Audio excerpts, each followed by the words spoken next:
My name is Brad Hebner. I'm the State Director of Environment Maryland. Thank you all so very much for coming out. In May, President Obama issued an executive order to have a renewed federal commitment to clean up the Chesapeake Bay, creating a new federal council to oversee that action and giving the EPA a deadline of September 9th to come up with the first draft of a new plan of action for cleaning up the Chesapeake Bay. And what goes into that plan will have a lot to do with what happens over the next decade to clean up the Chesapeake Bay. Today, only 40% of all sources of pollution to the Chesapeake Bay are actually regulated by the federal or state government.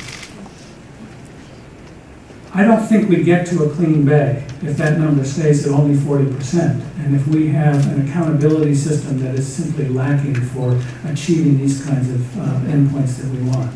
We have to find a way of building more accountability and more performance into the system. Together, it's my hope we can find a way to solve this in a much more accountable way, and we can actually have a healthy Chesapeake Bay that my kids and we can all be proud of. Thank you.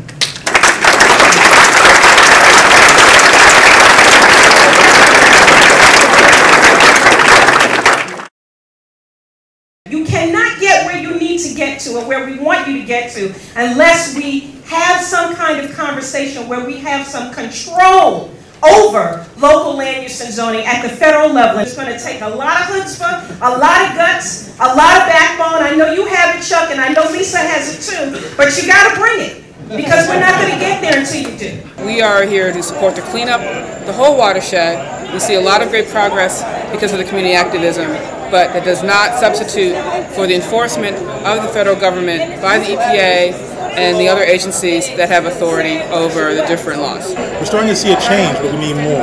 We need more cooperation both on the citizenry level as well as the political jurisdictions that surround us. It's not only a question about what is being done now in the present, but we are looking at the legacy of what we are going to give our children and our grandchildren. We need to come together in coalitions and collaborate with other local authorities and get this work done. This was a great turnout, and I'm looking forward to the next meeting. We can't blow this opportunity. So now is the time to get everybody engaged and really pour in the effort. And I think that we can sell that message to a lot of people really quickly and get a lot of people involved.